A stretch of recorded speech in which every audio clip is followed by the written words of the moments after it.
متعلق ہے کہ یہ شب برات اس کی کیا فضیلت ہے، اس میں ہمیں کیا کرنا چاہیے۔ تو سامعین یہ ایک بات ذہن میں رکھنی چاہیے، ماہ شعبان کی بھی بہت بڑی فضیلت ہے۔ حدیث پاک میں آتا ہے کہ حضور صلی اللہ علیہ وسلم نے رمضان کے علاوہ، جس کا مفہوم ہے کہ رمضان کے علاوہ کسی اور مہینے میں اتنے زیادہ روزے نہیں رکھا کرتے تھے جتنے شعبان میں رکھا کرتے تھے۔ یعنی حضور صلی اللہ علیہ وسلم ماہ شعبان میں کثرت سے روزے رکھا کرتے تھے، تو اس سے بھی ماہ شعبان کی فضیلت کا پتہ چلتا ہے۔ اور 15 شعبان شب برات کے نام سے مشہور و معروف ہے۔ 15 شعبان کے متعلق بھی بہت سی احادیث میں اس کی فضیلت آئی ہے کہ 15 شعبان کی رات میں اللہ جل جلالہ کی طرف سے بندوں کے لیے انعامات ہیں، رحمتیں ہیں، برکتیں ہیں اور بخشش و مغفرت کے اعلانات ہوتے رہتے ہیں۔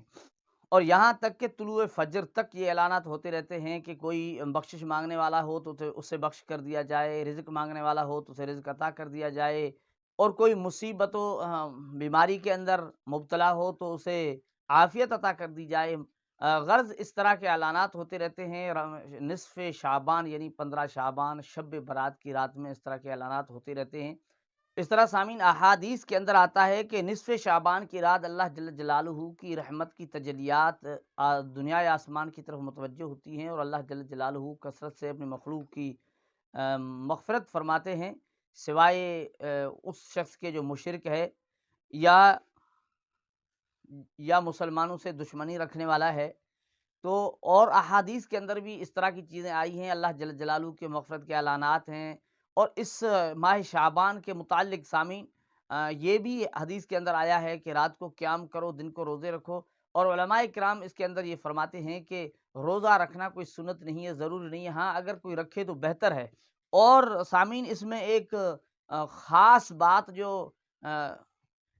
یہ جو نصف شعبان کے اندر شب برات کے متعلق جو خاص چیز وہ یہ ہے کہ شب برات کے اندر کثرت سے مغفرت کی جاتی ہے، یہاں تک حدیث پاک میں آیا کہ بنو کلب کی بکریوں کی بالوں سے زیادہ لوگوں کی مغفرت ہوتی ہے، اللہ تعالیٰ معاف فرماتے ہیں۔ یعنی اتنی کثرت سے لوگوں کی مغفرت ہوتی ہے، لیکن افسوس کی بات ہے کہ 6 قسم کے ایسے بندے ہیں جن کی مغفرت اس رات میں بھی نہیں ہوتی۔ تو سامعین یہ بات ذہن میں ضروری ہے کہ ہم اگر عبادت کر سکتے ہیں تو بہت اچھی بات ہے، ہم عبادت کریں، اللہ جل جلالہ سے مانگیں اور اللہ جل جلالہ کی رضا والے اعمال کریں، یہ ساری چیزیں ہیں، لیکن آخری درجہ یہ ہے کہ کم از کم وہ 6 اشخاص جن کی اس رات کے اندر بھی معافی نہیں ہوتی، ایسی برکات والی راتوں کے اندر معافی نہیں ہوتی، ان خامیوں سے، ان کوتاہیوں سے ہمیں بچنا ضروری ہے۔ وہ کون 6 اشخاص ہیں جن کی نصف شعبان کی رات بھی مغفرت نہیں ہوتی؟ نمبر 1 مشرک، جو اللہ کے ساتھ شرک کرتا ہو، ان الشرک لظلم عظیم، کہ شرک سب سے بڑا گناہ ہے، ظلم ہے۔ انہ من یشرک باللہ فقد حرم اللہ علیہ الجنہ، کہ مشرک کے اوپر جنت کو اللہ جل جلالہ نے حرام کر دیا۔ اور دوسرا وہ شخص جو کینہ رکھنے والا ہے، جس کے اندر دل کے اندر کینہ ہو، ایسے شخص کے بھی مغفرت شب برات کی رات نصف شعبان کی رات نہیں ہوتی۔